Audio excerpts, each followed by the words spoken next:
Assalamu alaikum students. This is the lecture of General Science of 10th class. We are going to start chapter number 8, current electricity. Electricity हमारी ज़िंदगी का एक part बन चुका है, very important, और इसको हम हर जगह इस्तेमाल कर रहे हैं, जैसे कि हमारे पास फैंस हैं, हमारी लाइट्स, एवरीथिंग।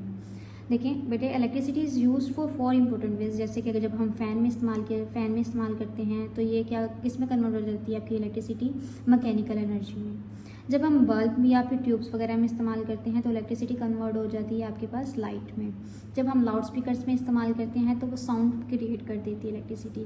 और जब आयरन वगैरह, हीटर वगैरह या टोस्टर वगैरह में इस्तेमाल किया जाता है तो वो हीट की फॉर्म में कन्वर्ट हो जाती है। Next topic is electric current.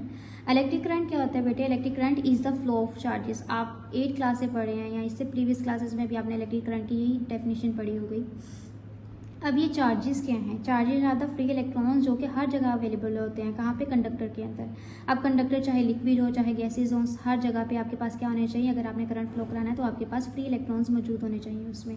अगर फ्री इलेक्ट्रॉन्स नहीं होंगे तो इलेक्ट्रिक करंट फ्लो नहीं कर सकता।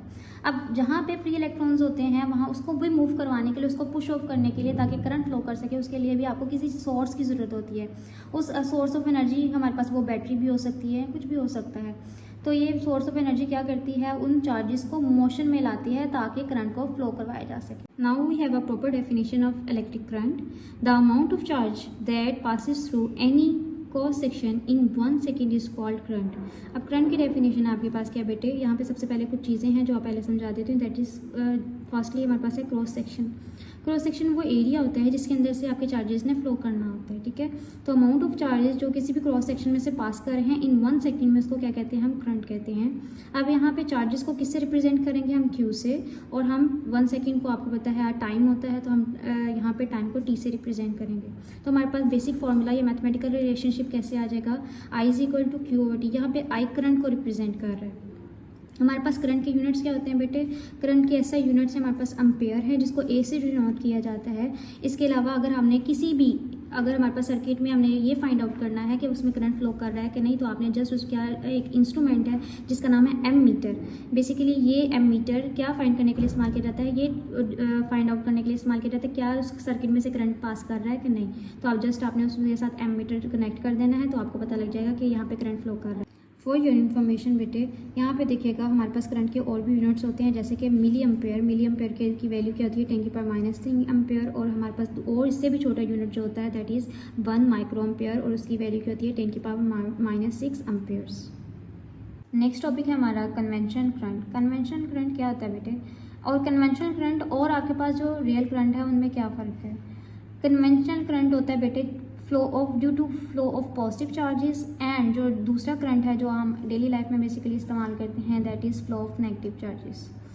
जब पॉजिटिव चार्जेस मूव करते हैं तो वो कहाँ से कहाँ तक, कौन से टर्मिनल से मूव करते हुए कहाँ तक जाएंगे? वो पॉजिटिव टर्मिनल से मूव करेंगे और बैटरी के नेगेटिव टर्मिनल तक जाएंगे। जब ऐसा आपके पास करंट होता है तो उसको कहते हैं कन्वेंशनल करंट। लेकिन हमारे पास जो डेली लाइफ में हम चीज़ें कंडक्टर या मेटल कंडक्टर के अंदर से जब करंट पास करवाते हैं या उसके अंदर से इलेक्ट्रॉन्स मूव करवाते हैं तो बेसिकली वो कहाँ से कहाँ तक मूव करते हैं? कौन से टर्मिनल से? वो बैटरी के नेगेटिव टर्मिनल से पॉजिटिव टर्मिनल की तरफ मूव करते हैं, जिसका मतलब है कि बेसिकली वो नेगेटिव चार्जेस हैं। तो यहाँ हम कह सकते हैं कि करंट क्या होता है? Is due to the flow of negative charges. और कन्वेंशन करंट क्या होता है? Flow of positive charges. अब आपने याद रखना है कि इलेक्ट्रॉन्स जब मूव करते हैं कंडक्टर के अंदर से तो वो स्ट्रीम की तरह मूव नहीं करते। स्ट्रीम क्या होती है बेटे? सारे एक ही डायरेक्शन में मूव कर रहे हैं, ऐसे नहीं होता। जब मोशन होती है ना फ्री इलेक्ट्रॉन्स की इन अ कंडक्टर, वो रैंडम होती है। जैसे कीड़े मकोड़े रैंडमली मूव करते हैं या बीज डिफरेंट जगह पे और डिफरेंट डायरेक्शन पे मूव करती है, इसी तरह इलेक्ट्रॉन्स भी कंडक्टर के अंदर वैसे ही मूव करते हैं। अब अगर हमारे पास बैटरी उसके साथ कनेक्ट नहीं है तो क्या होगा बेटे? इलेक्ट्रॉन्स जो पास कर रहे हैं ना एक साइड से, लेफ्ट साइड से, वो उतने ही पास करेंगे जितने राइट साइड से पास कर रहे होंगे।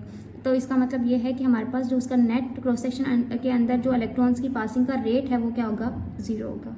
Now look at the picture. I made a imaginary battery here ये this is the positive terminal of the battery and this is the negative terminal of the battery. मैंने क्या किया है, और दिस इज़ द कंडक्टर के एक terminal को मैंने पॉजिटिव टर्मिनल ऑफ बैटरी के साथ जोड़ दिया है और दूसरे टर्मिनल को बैटरी के नेगेटिव टर्मिनल के साथ जोड़ दिया। जब ऐसे किया जाएगा तो क्या होगा, इसके अंदर जो इलेक्ट्रॉन्स होते हैं उनको पे एक फोर्स लगी। अब ये फोर्स क्या कर रही हैं, उन इलेक्ट्रॉन्स को मूव करवाएंगे। अब किस डायरेक्शन में करवाएंगे, ये डिपेंड करता है आपके इलेक्ट्रॉन्स की चार्जेस पे। इलेक्ट्रॉन पे आपको पता है नेगेटिव चार्ज होता है, जिसकी वजह का मतलब है कि वो बैटरी के किस टर्मिनल की तरफ जाएंगे, किस टर्मिनल की तरफ मूव करना स्टार्ट करेंगे, पॉजिटिव टर्मिनल ऑफ बैटरी के साथ की तरफ। Now the amount of positive charges flowing in one direction is equivalent to the same amount of charge flowing in opposite direction। इस डेफिनेशन का क्या मतलब है बेटे, कि पॉजिटिव चार्जेस जो एक डायरेक्शन में जितना मूव कर रहे हैं ऑपोजिट डायरेक्शन में भी उतना ही मूव करेंगे। ये कैसे होगा, ये हम यहाँ पे सीखेंगे। सपोज करते हैं हमारे पास बॉडीज़ हैं, एक ए है और एक बी है। बी बॉडी पे हमारे पास कितना चार्ज है, -10 कूलम्स। यहाँ पे जो सी है वो कूलम्स को रिप्रेजेंट कर रहा है, और हमारे पास ए में कितना है, पॉजिटिव 10 कूलम्स। अब क्या होगा, सपोज करते हैं कि हमने इनको एक छोटी सी वायर के साथ जोड़ दिया, और क्या होता है कि यहाँ से बी से कुछ कूलम्स चार्जेस यहाँ पे चले जाते हैं, ठीक है, ट्रांसफ़र हो जाते हैं। सपोज कर लेते हैं वो हमारे पास कितने गए हैं, -4 कूलम्स। बी ने ए को कितने चार्जेस दे दिए हैं, -4 कूलम्स दे दिए हैं। अब क्या होगा, क्या अभी भी इक्वल रहेंगे, चेक करते हैं। चार्ज ऑन आपको पता है बॉडी ए हमारे पास क्या कितना था, टोटल पहले था पॉजिटिव 10C। अब उसने गेन कितना किया है, उस बी से कितना आया है, उसके पास चार्जेस आए हैं -4C। जब इनको सॉल्व किया जाएगा आपके पास आ जाएगा पॉजिटिव 6C आंसर। और हमारे पास बी पे कितने रह गए हैं वो भी देख लेते हैं। आपको पता है पहले बी पे कितना था चार्ज, हमारे पास -10 कूलम्स था, और अब उसमें से कितना निकल गया। निकल जाने के लिए हम कौन सा साइन इस्तेमाल करेंगे, यहाँ पे यूज़ नेगेटिव का। और हमारे पास कितना निकला है, -4C। जब इनको सॉल्व किया जाएगा तो हमारे पास आंसर आएगा -6C। अब इन दोनों को देखें बेटे, यहाँ पे पॉजिटिव 6C रह गया है और यहाँ पे नेगेटिव 6C। इसका मतलब ये है कि हमेशा एक साइड पे जितना चार्ज कम होगा दूसरे में उतना ही ज़्यादा होता जाएगा। अब एज्यूम करते हैं कि सपोज हमारे पास पॉजिटिव 4C चार्जेस हैं वो ए से बी को दे दिए गए हैं, ठीक है। अब क्या होगा, अब देखिएगा चार्ज ऑन ए कितना रह गया और चार्ज ऑन बी बॉडी कितना रह गया, चेक करें। पहले हमारे पास कितना था 10, सबसे पहले जितने थे वो पॉजिटिव 10 कूलम चार्ज था आपकी ए बॉडी पे। अब उसने दे दिए हैं, दे देने के लिए कौन सा साइन यूज़ करेंगे, सब्ट्रैक्ट करना है हमने, और कितने दिए हैं पॉजिटिव 4C। तो हमारे पास टोटल आंसर आ जाएगा 6C। और charge on the body B कितना हो गया है, उसके पास टोटल पहले था -10C कूलम चार्जेस थे और उसने एक्सेप्ट किए हैं, मतलब इसमें और एडिशन हुई है। कितने चार्जेस की एडिशन हुई है, 4 कूलम चार्जेस की। तो हमारे पास क्या आंसर आएगा, -6 कूलम्स। इसका मतलब है हर कंडीशन में आपके पास क्या होगा, चार्जेस इक्वल ही रहेंगे। In further we will use the word current for conventional current. Conventional current के लिए हमने करंट का वर्ड इस्तेमाल करना स्टार्ट किया, लेकिन जब हम इलेक्ट्रॉनिक करंट का वर्ड इस्तेमाल करेंगे तो वो ये किस चीज़ को रिप्रेजेंट करती है, वो रिप्रेजेंट करती है direction of flow of current को। Thank you.